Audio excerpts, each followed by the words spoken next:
Halo teman-teman semuanya, kembali lagi di Elvi Channel. Nah teman-teman, saat ini saya akan menjawab pertanyaan dari teman-teman semua yang bertanya terkait dengan lokasi kerja Pamong Belajar. Saya akan menjawab sesuai dengan Permenpan RB ya teman-teman ya. Nah tapi bagi yang belum subscribe, boleh subscribe terlebih dahulu. Nah jangan lupa juga like, komen, nyalakan loncengnya. Oke, akan saya mulai untuk penjelasan terkait dengan lokasi kerja Pamong Belajar. Nah, ini saya kutip dari Permenpan RB nomor 15 tahun 2010 bab 1 ya, ketentuan umum pasal 1. Nah, dijelaskan bahwa dalam Permenpan RB jabatan fungsional Pamong Belajar adalah jabatan yang mempunyai ruang lingkup tugas, tanggung jawab, dan wewenang untuk melakukan KPM, pengkajian program dan pengembangan model PNFI pada unit pelaksana teknis ya atau UPT atau UPTD dan satuan PNFI sesuai dengan peraturan perundang-undangan yang diduduki oleh pegawai negeri sipil. Jadi di mana teman-teman? UPT atau UPTD atau satuan PNFI. Oke. Selanjutnya ini ada rinciannya teman-teman.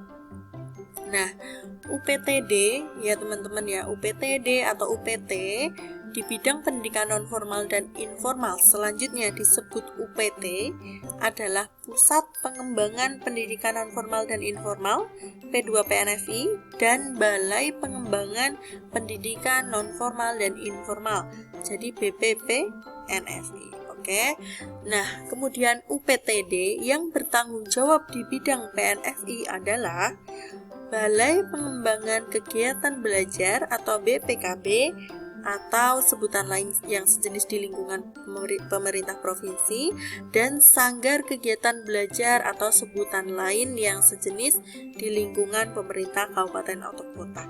Jadi emang namanya beda-beda teman-teman, tapi sejauh ini yang saya ketahui memang banyak sekali Pamong Belajar itu yang bekerja di Sanggar Kegiatan Belajar atau SKB ya teman-teman namanya. Bukan sanggar tari ya teman-teman, beda, Sanggar Kegiatan Belajar. Oke, untuk kejar paket begitu teman-teman. Ada juga yang di PKBM teman-teman, daerah-daerah kota ada juga yang di PKBM. Oke.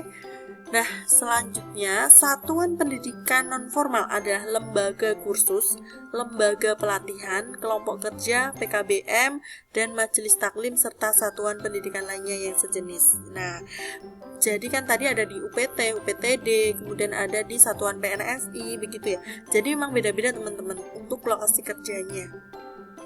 Ada yang di PKBM, ada yang di SKB begitu. Nah, kemudian kok katanya ada yang di dinas pendidikan sih kerjanya gitu. Gimana teman-teman? Betul teman-teman, ada sebagian yang bekerjanya di dinas pendidikan, tapi ini kasus tertentu ya. Yang pertama adalah pemerintah kota atau pemerintah kabupaten tidak atau belum memiliki sanggar kegiatan belajar atau satuan PNFI lainnya begitu. Kemudian syarat yang lainnya adalah ataupun alasan yang lainnya adalah sanggar kegiatan belajar atau SKB itu bisa jadi terletak di dinas pendidikan, jadi satu lingkup dekat dengan dinas pendidikan atau satu wilayah gitu teman-teman. Jadi kayak di SKB, salah satu SKB di Jogja itu kayaknya juga ada yang satu lingkup, satu wilayah. Jadi kalau orang-orang taunya ya kerja di mana, di dinas pendidikan begitu, padahal di sanggar kegiatan belajar ya di UPTD-nya. Tetapi karena tempatnya itu mepet dengan dinas pendidikan, makanya orang-orang taunya di dinas pendidikan begitu. Kemudian begini, tetapi SK saya di dinas pendidikan. Ya, ada teman-teman. Teman saya ini ngalamin ini. Jadi SK-nya itu di dinas pendidikan karena dulu ketika awal mendaftar itu penempatannya memang hanya sebatas tulisannya dinas pendidikan.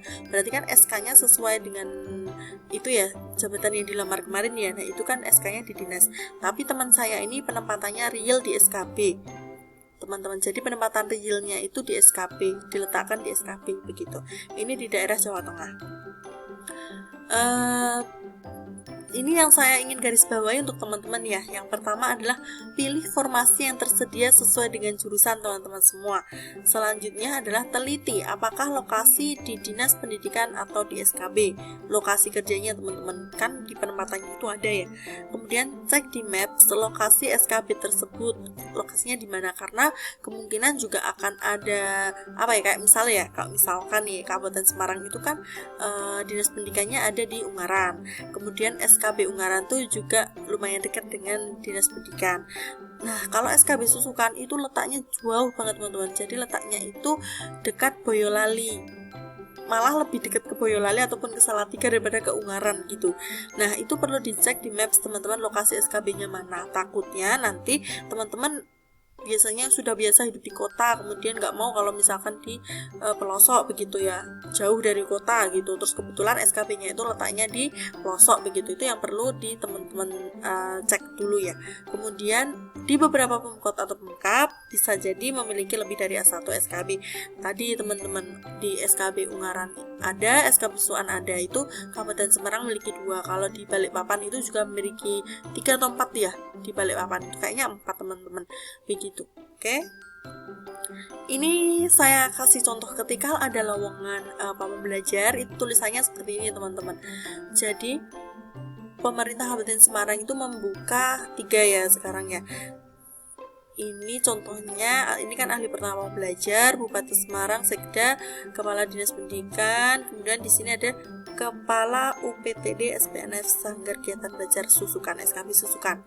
Nah, ada lagi lowongan yang hanya sampai di Dinas Pendidikan, begitu teman-teman. Ini contohnya. Di beberapa kabupaten yang lain juga ada yang seperti ini ya. Nanti boleh dicek terlebih dahulu, dan kemudian bisa ditanyakan juga nantinya kalau misalkan lowongannya di Dinas Pendidikan seperti ini, bekerjanya apakah di SKB atau tetap di Dinas Pendidikan. Oke?